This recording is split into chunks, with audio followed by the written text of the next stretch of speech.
When Joe Rogan opened his podcast and said the words, "There were red flags around Erika long before Charlie passed," the entire studio froze.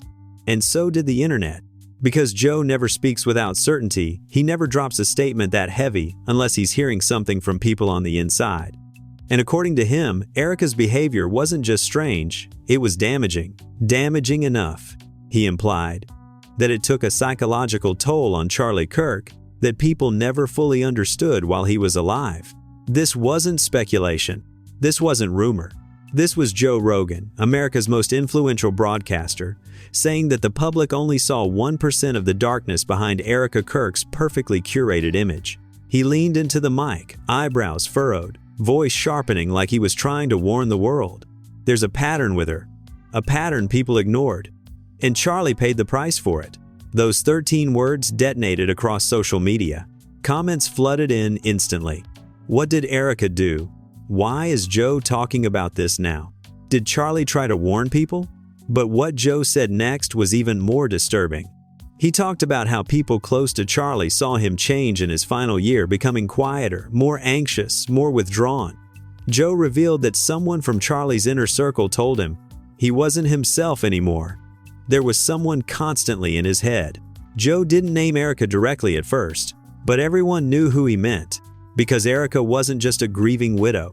She was a woman who had attached herself to Charlie with a force that insiders described as overpowering, obsessive, and emotionally draining. And as soon as Joe mentioned that some actions in Charlie's personal life raised serious concerns, the internet connected the dots faster than he could finish his sentence.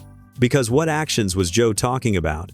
The mysterious arguments? The silent tension between Charlie and his closest colleagues? The sudden shift in his demeanor? The emotional exhaustion people whispered about but never dared to question publicly?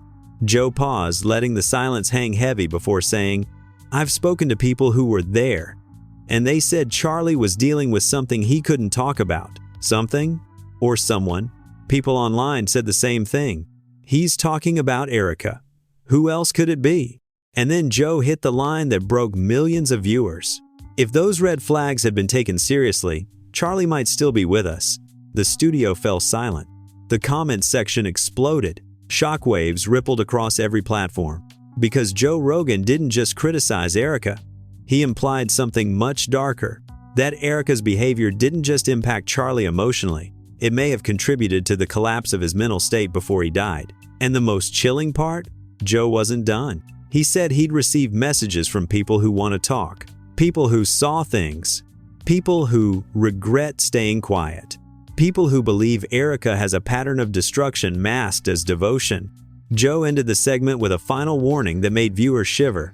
If the truth comes out, people are going to see a completely different Erika Kirk. And it won't be pretty. And that was the moment the story blew open. Long before Joe Rogan ever said a word publicly.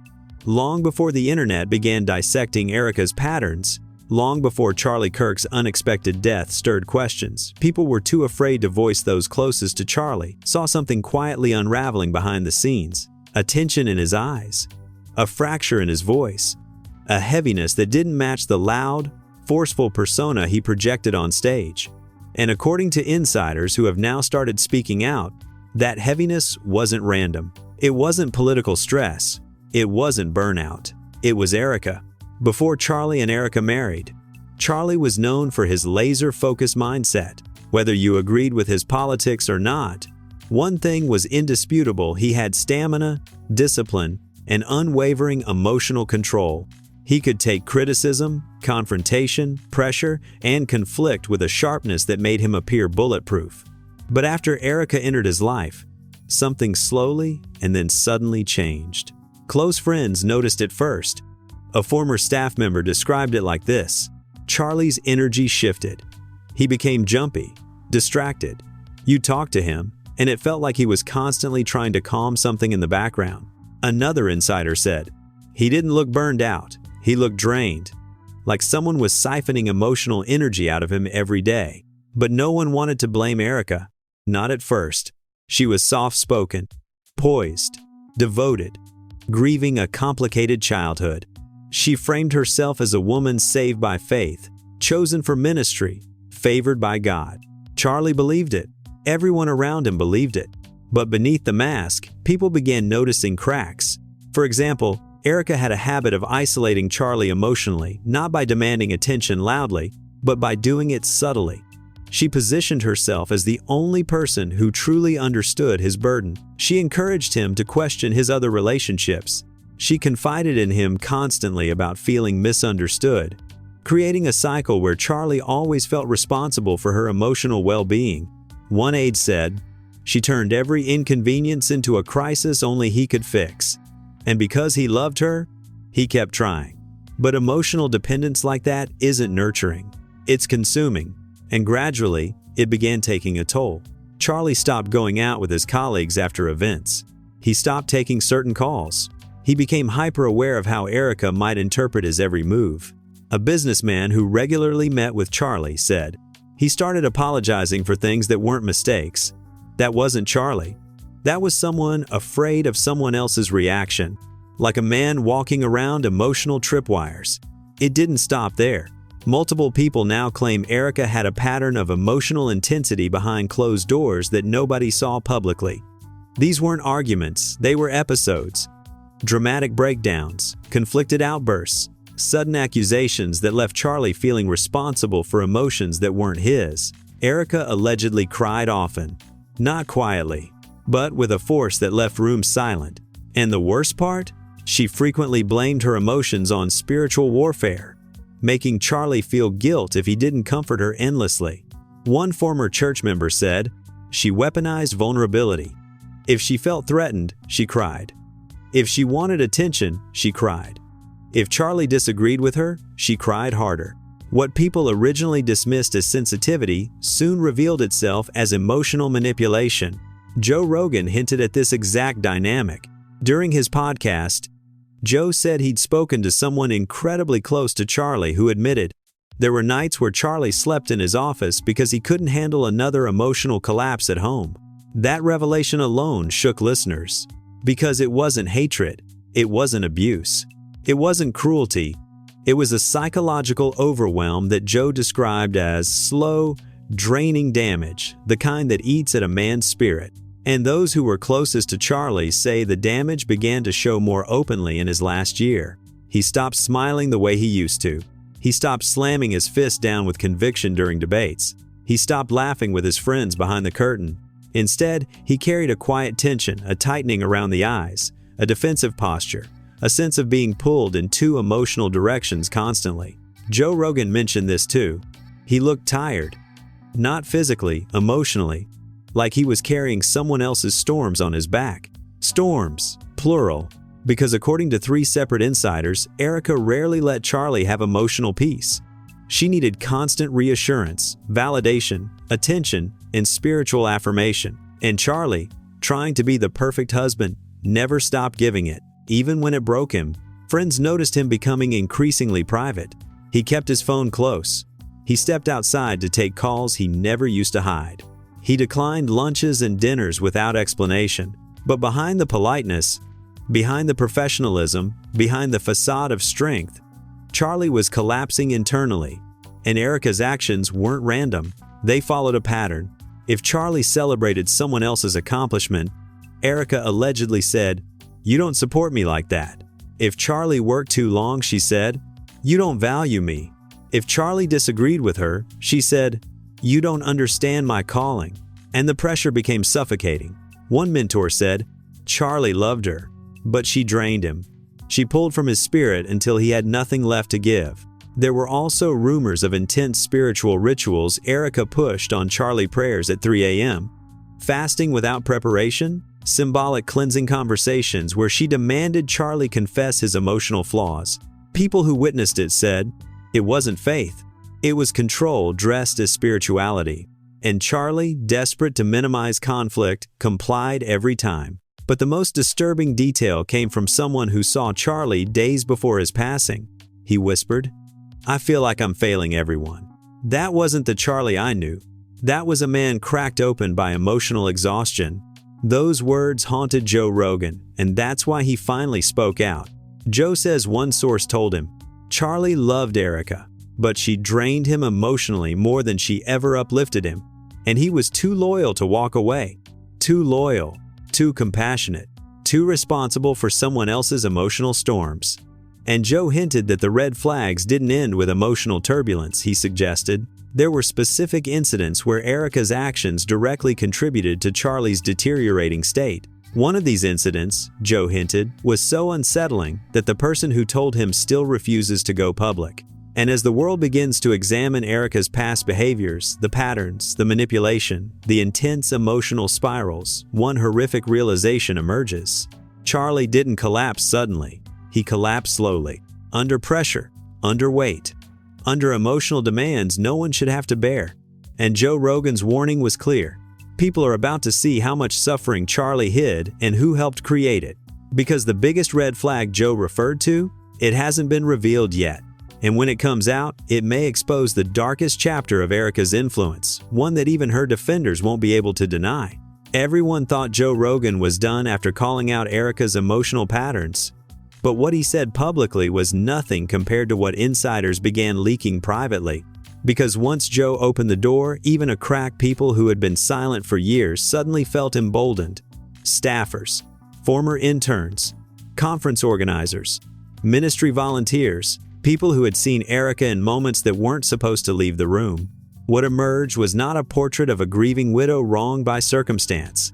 It was the beginning of a psychological autopsy of the final year of Charlie Kirk's life, and it painted Erika not as background support, but as one of the central forces weighing him down. One former TPUSA staffer described a moment behind stage only months before Charlie passed. Charlie looked exhausted, like he hadn't slept in days. Erika was pacing behind him, whispering things into his ear, gripping his arm so tightly his knuckles went white.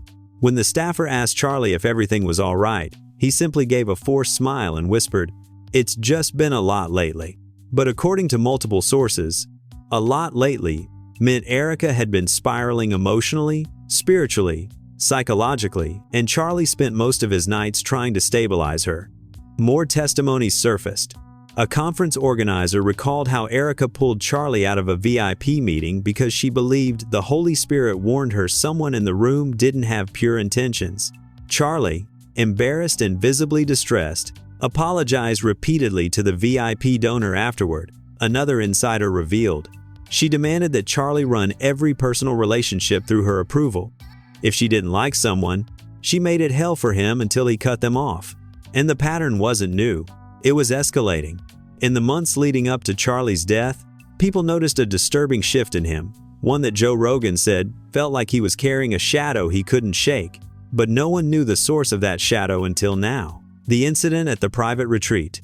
Several insiders mentioned a private leadership retreat Erika and Charlie attended shortly before he passed. It wasn't advertised. It wasn't public. Only major donors and a few select spiritual advisors were present. And what happened there appears to be one of the darkest moments in Charlie's final months. A woman who attended, still terrified of backlash, claimed Erika had an emotional meltdown at the retreat. She accused Charlie of abandoning her spiritually. She said he cared more about the movement than her soul. Charlie reportedly tried to calm her, but Erika's intensity grew loud enough that people outside the cabin heard their argument. Someone else said, Charlie came out looking gray, not sad, not angry, hollow. It was at this retreat, according to two independent insiders, that Charlie told a confidant, "I don't know how much longer I can carry this." Those words, combined with Joe Rogan's now viral comment, created a chilling public realization. Erika wasn't supporting Charlie during his darkest moments. She may have been part of what pushed him deeper into them. Joe Rogan drops a hidden detail. On a later podcast episode, Joe slipped in one detail that shocked the online community. He said, "Somebody told me Charlie tried to get help. He tried to talk to someone about the stress he was under, but he was afraid of how she'd react." That sentence changed everything, because it implied Charlie wasn't just overwhelmed. He was afraid. Afraid of Erika's reaction, afraid of triggering another emotional storm, afraid of losing control of a situation he already felt trapped in. And then a former prayer leader shared the most disturbing detail so far. Erika believed Charlie's exhaustion was punishment for him not being completely aligned with her spiritually. She allegedly told Charlie during one argument, Your weakness is because you haven't embraced the calling God gave you through me. Psychologists online analyzed that statement instantly, calling it spiritual manipulation using faith and fear to control someone emotionally. Commentators said, "That's not marriage language. That's power language." The pressure Charlie hid from everyone. A series of old emails between Charlie and a close friend leaked through a whistleblower. The emails revealed moments of vulnerability that fans had never seen before. Charlie wrote, "It feels like I'm never doing enough. I'm trying to be the man she expects, but it's like the bar keeps moving." Another email read, "I feel guilty all the time, even when I'm doing everything right." And the darkest line, "I don't feel like myself anymore." People online were devastated reading this. Comment sections turned emotional, furious, confused. But the worst leak was still to come. Erika's list. A person who once had access to Erika's private notes contacted a journalist with a claim that sent shockwaves everywhere. According to her, Erika kept a journal of people who drained her spiritually, and Charlie's name appeared in the final months. Not once, not twice, but 3 separate times. Under his name, she allegedly wrote, "He weakens me. He resists God's shaping. He must surrender fully." Psychologists said this reflected projection, Erika accusing Charlie of the very emotional pattern she created. And the deeper investigators dug, the more frightening this image became. Several sources confirmed Erika had once told Charlie during prayer, "God is using me to break you so you can rebuild stronger." But Charlie didn't rebuild. He broke. The night Joe Rogan keeps referring to. On Joe's podcast, he hinted repeatedly at one incident that he believes marked the turning point for Charlie. An incident involving Erika that people around him still refuse to talk about publicly. He said, "There's one night that keeps coming up. One night that changed how Charlie talked, how he moved, how he acted. And everyone who knows what happened refuses to speak up." That comment launched a digital manhunt.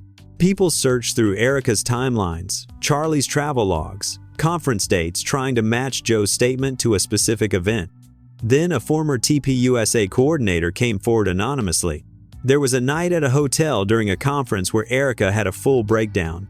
Charlie had just finished a brutal debate. He was exhausted. Instead of letting him rest, she accused him of embarrassing her spiritually. According to the source, Charlie left the room crying. This was the first time anyone had ever heard that Charlie, a man who built his career on being a firebrand, cried from emotional pressure. The source added, he wasn't crying from guilt. He was crying from being pushed past his breaking point. Another insider confirmed that this same night, Charlie skipped the next day's events for the first time in his career. He claimed food poisoning, but those who saw him said, he looked like a man spiritually wounded. And then comes the shocking first twist. Just when the public believed Erika's emotional manipulation was the full story, a new leak revealed something even darker. A close friend of Charlie confessed to an investigative reporter, "Charlie confided in me once that he felt spiritually trapped. He said Erika made him feel like he couldn't talk to anyone else without betraying her." But then came the bombshell. He said he tried to leave once, but Erika told him something that made him stay. What did she tell him? The source refused to say at first. Reporters begged. Online theorists exploded with guesses. But after 48 hours of pressure, the source finally cracked and revealed the sentence that turned the story upside down. According to the insider, when Charlie told Erika he needed space, she allegedly said, "If you walk away from this marriage, God will take his hand off your life." That moment marked the beginning of Charlie's emotional decline. Because that wasn't love. It wasn't faith. It wasn't partnership. It was fear, weaponized, wrapped in religion, and used against a man too loyal, too compassionate, and too exhausted to fight back. Joe Rogan said the red flags were obvious, that the public simply didn't see them in time. But the truth is, Charlie saw them. He just couldn't escape them. And the darkest part? There is one more red flag Joe Rogan hinted at. One he refused to speak aloud on camera. A red flag that insiders say is so disturbing, so damaging, so unthinkable, that it will reshape how the world sees Erika Kirk forever. After Joe Rogan hinted that there was still one red flag he wouldn't say publicly, the entire internet entered a frenzy. Theories erupted. Threads went viral. Comment sections blew up with speculation ranging from emotional manipulation to financial control to something far darker. But none of them came close, because the truth, according to new insiders, leaked messages, and a chilling document circulating behind closed doors was not just a red flag. It was a danger sign people around Charlie ignored until it was too late. And once again, the escalation began quietly. The insider who broke the silence, a woman who had remained silent for nearly 2 years, finally stepped forward. She wasn't a staffer, she wasn't a donor, she wasn't a political ally. She was someone who attended the same spiritual counseling sessions as Charlie and Erika, someone who claimed she saw things no one outside that room should have witnessed. And she brought a notebook. Her handwritten testimony described a pattern so disturbing, so psychologically damaging, so manipulative. Audiences online needed days to process it. Inside her notes, she wrote, "Erika didn't pray with Charlie. She prayed over him." At first, readers didn't understand what that meant, until she clarified. She treated him like a spiritual project she needed to break and rebuild, and she believed she had divine authority to do it. This wasn't marital support. This wasn't faith partnership. This was spiritual domination. The counselor, who requested anonymity, said, Erika repeatedly insisted Charlie was spiritually weak unless he submitted to her guidance. She wrote, her tone was not nurturing, it was commanding. According to this observer, Erika believed Charlie had been assigned to her by God, not for companionship, but for transformation. And transformation, in her mind, required breaking him down emotionally. Joe Rogan hinted at this dynamic when he said, Charlie wasn't just tired, he was spiritually collapsing. But now the public knew why. And this was only the beginning. The ritual that broke Charlie. Several insiders confirmed the existence of a disturbing spiritual ritual Erika forced Charlie into during their marriage, a ritual that allegedly pushed him past his breaking point. Erika called it releasing the weakness. Those who witnessed it called it something else entirely, emotional torture disguised as prayer. One witness claimed, she made him confess fears he didn't have, emotions he didn't feel, sins he didn't commit. If he hesitated, she cried.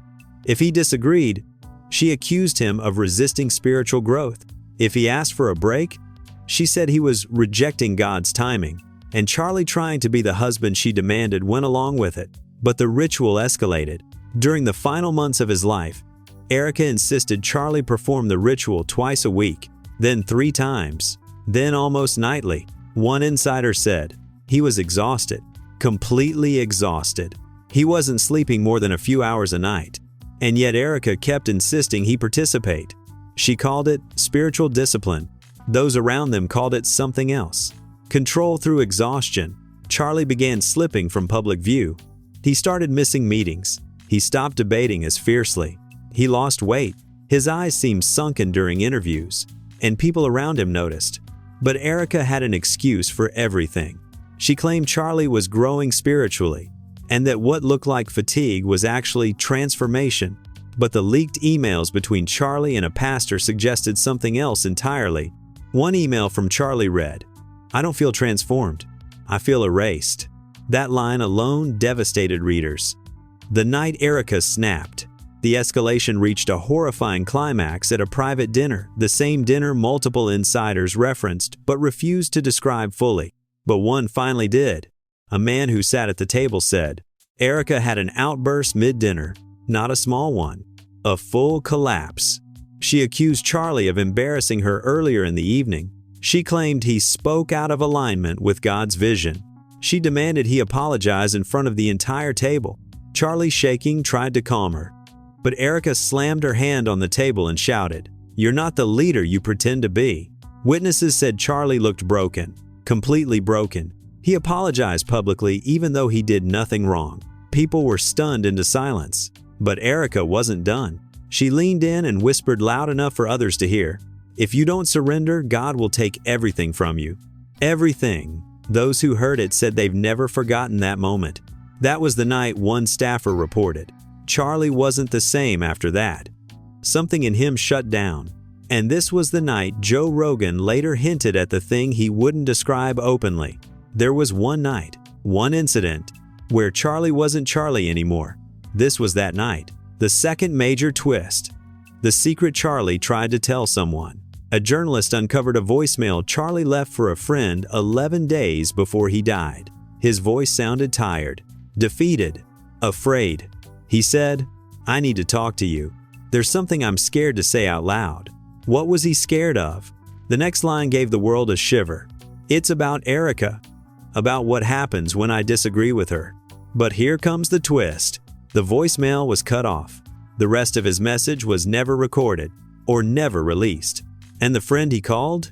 He has refused to speak to the media. But a leak from someone close to that friend revealed the chilling hint. Charlie wanted out, but something Erika said convinced him staying was safer. Safer. That word terrified everyone. What was he afraid of? What consequence? What threat? What power did Erika hold over him? And then another insider reported something even more disturbing. Charlie had begun writing a letter. He told someone it was about what was happening at home, but the letter was never found or never shared. Joe Rogan's secret source confirms the worst. Joe Rogan eventually revealed on his podcast that he spoke to someone who saw Charlie during his final week. He said, Charlie told them he felt spiritually trapped, like he couldn't breathe in his own marriage. Then Joe repeated the statement that sparked panic across the internet. Red flags were everywhere. People close to him tried to help, but Erika's influence was stronger than anyone realized.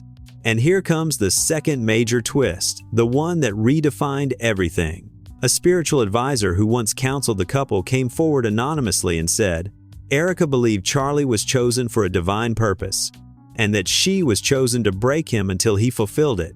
Break him, not guide him, not help him, not support him. Break him. This advisor claimed Erika said, he can't be used by God until he's stripped of himself. Stripped of himself. That line alone sent psychologists into overdrive. Online analysts called it religious gaslighting, spiritual abuse, identity erosion. But the advisor wasn't finished. She said, Charlie confided that he felt like he was disappearing. The internet collectively held its breath. The bombshell, Erika's final red flag. A former friend, after months of refusing to speak, finally came forward and said, Erika once told me, in a moment of anger, if Charlie ever leaves me, I'll make sure he never recovers. That sentence, that single devastating sentence stunned every viewer. Because it meant Erika didn't just fear abandonment, she threatened destruction. And according to the friend, she said it with a calmness that terrified me. This aligned perfectly with every red flag Joe Rogan hinted at. The emotional control, the spiritual domination, the psychological exhaustion, the fear Charlie felt. The night he broke down, the voicemail, the missing letter, the retreat meltdown, the public humiliation, the warnings he whispered to friends. Everything fit, and the internet realized Charlie didn't just suffer emotionally because of Erika. He warned people. He tried to escape. He tried to speak. He tried to survive. But he couldn't, because Erika's hold on him was deeper, darker, and more spiritually manipulative than anyone realized. And the final horrifying question remains, what was the one thing Charlie was too afraid to say? The twist, waiting in the shadows, is even darker. The moment Joe Rogan's podcast clip hit the internet, the reaction wasn't normal. It wasn't trending. It wasn't viral in the typical sense. It was detonation. Within 1 hour, millions of people had clipped, edited, reposted, and analyzed Joe's warning about Erika. His words, Charlie wasn't himself anymore. There were red flags. And he was spiritually collapsing, spread like wildfire across TikTok and Twitter. The public sensed that Joe didn't just know something, he knew everything, and that terrified them. People began posting side-by-side videos of Charlie's old interviews. They slowed them down. They zoomed in. They analyzed every blink, every facial twitch, every emotional crack he tried to hide on camera. And the more people watched, the more they saw it. The exhaustion, the heaviness, the quiet fear behind his eyes. A top-liked comment read, he looks like a man trapped in something spiritual, not political. Another, it's not depression, it's someone draining the life out of him slowly. Even Charlie's critics, people who never agreed with his politics, felt uneasy because regardless of opinions, anyone could see the truth, Joe pointed out. Charlie Kirk didn't die suddenly. He faded, and the internet was now obsessed with finding out why. The Erika backlash begins. Within hours, Erika's public image flipped from soft-spoken widow to emotional destabilizer. Her old videos resurfaced. Clips of her crying dramatically during live streams. Clips of her describing spiritual warfare. Clips of her speaking vaguely about being betrayed by those closest. But people weren't seeing innocence anymore. They were seeing patterns. Red flags. Manipulation. One viral tweet said, "She didn't look broken. She looked like someone who knew the power of breaking others." Thousands agreed. People dissected her voice, her tone, her cryptic messages. They brought up her feud with Jasmine, her ministry controversies, and her history of intense emotional episodes. Influencers uploaded hour-long breakdowns with titles like, "Was Erika's behavior emotionally abusive? Did Charlie hide years of psychological pressure? Erika's spiritual domination patterns explained." But the worst blow came from conservative circles. Several pastors quietly unfollowed her. Two well-known Christian authors removed her endorsements from their websites. Churches that once invited her to speak now issued statements distancing themselves. One faith leader wrote, "No ministry should be built on breaking someone else's soul." It went viral instantly. The Vance family reacts and makes it worse. In the middle of the chaos, JD Vance, who had already been dragged into multiple scandals involving Erika, attempted to defend Charlie by posting, "Charlie was under immense pressure from all sides. Please don't blame one person." This was meant to calm things down. It did the opposite. People immediately replied, "Which pressure? What sides are you referring to? Are you hinting at Erika?" The backlash forced JD to delete the post. But screenshots had already spread. People weren't just suspicious now. They were convinced. JD knew something. He had seen something. He had watched Charlie collapse emotionally and possibly spiritually, and he didn't stop it. Usha, Vance, steps in. Usha, already tangled in her own complicated history with Erika, indirectly addressed the scandal through a private message leaked by someone in her circle. She wrote, "People are finally beginning to see what I saw." That one sentence broke the internet because it implied something deeper. Usha believed Erika had damaged Charlie. Usha recognized the emotional manipulation before the rest of the world. Usha had been warning people, but no one listened. And the public now saw Usha not just as JD's wife, but as someone who had watched Erika operate up close. Someone who understood Erika's darkness long before the world did. This revelation ignited a wave of empathy and rage. Usha tried to warn them. Imagine being the one who saw the red flags first. She knew, and no one believed her. The fallout grew even wider. Political fallout. Conservatives panic. The conservative world splintered overnight. Half began distancing themselves from Erika instantly. The other half remained silent, terrified of touching the situation. Former TPUSA supporters posted statements like, "I wish we'd paid attention sooner." A former staffer tweeted, "Charlie was not okay. Anyone close to him knew that." Another responded, "The red flags were there. We just didn't want to admit it." People began questioning every moment Erika and Charlie appeared together in public. Why did Charlie always look tense? Why did Erika always hover near him? Why did Charlie's personality shift after their marriage? Why did his emotional foundation crack so quickly? And then a shocking clip resurfaced, one almost everyone had forgotten. In a 2021 live stream, Charlie made a strange comment about his personal life. He said, "Sometimes I feel like I'm not leading anything. I'm being led." At the time, people thought it was a theological metaphor. Now, it felt like a confession. Joe Rogan responds to the fallout. Joe Rogan posted a clip addressing the controversy again, and this time he doubled down. He said, "When people told me what they saw behind closed doors, it wasn't normal marital conflict. It was emotional dominance. It was spiritual pressure. It was someone slowly losing himself." Then he added, "And the red flag no one's talking about yet? It wasn't even Erika's behavior. It was how Charlie reacted to it. People went insane." What did he mean? What reaction? What moment? Joe refused to elaborate. But psychologists online filled in the gaps. One wrote, When someone looks hollow, distant, ashamed, and exhausted for months, that's not stress, that's trauma. Another said, Charlie's entire identity was being dissolved in real time. Charlie's family finally speaks. Silence had surrounded Charlie's grieving family for years. But now, one relative speaking anonymously finally opened up. Charlie wasn't the same after he married Erika. He became quieter, more withdrawn, more afraid of upsetting someone. They also said, he tried to tell us something once, but he stopped himself. He said, "Forget I said anything." That comment shattered viewers emotionally, because it confirmed one thing. Charlie didn't just suffer privately. He tried to reach out, and he was terrified to.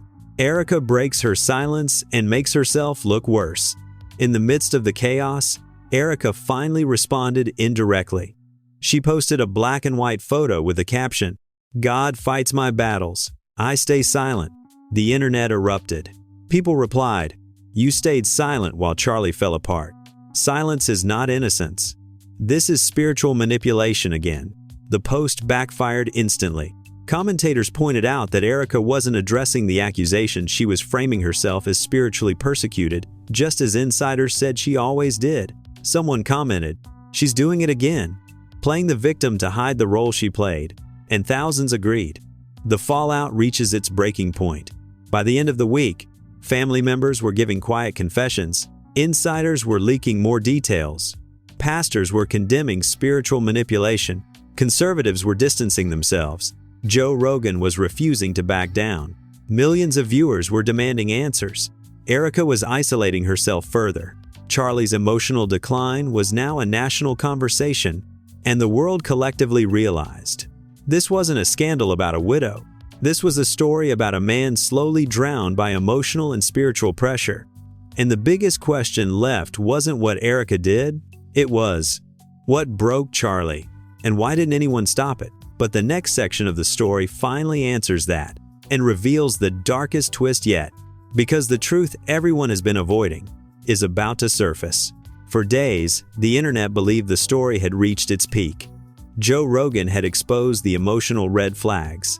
Insiders had described the spiritual manipulation. Former staffers had exposed the breakdowns, the rituals, the exhaustion, the retreat incident, the dinner outburst, the whispered confessions, the missing letter. The public had already decided that Erika drained Charlie emotionally, but everything people thought they understood was nothing compared to what was about to surface. Because the red flag Joe refused to speak out loud, the one he said was too heavy, too personal, too painful, was finally revealed. Not by Joe, not by a pastor, not by a staffer, but by someone Charlie trusted more than almost anyone else. A person he confided in when he couldn't say the words aloud to anyone else. A person who kept a secret for years, a secret that has now become the darkest twist in this entire scandal. This person came forward anonymously and said, Charlie wasn't afraid of Erika's emotions. He was afraid of what she made him believe about himself. Those words shook reporters, because this wasn't about emotional exhaustion anymore. It wasn't about spiritual pressure. It wasn't about public humiliation. It was psychological erosion. And the witness continued.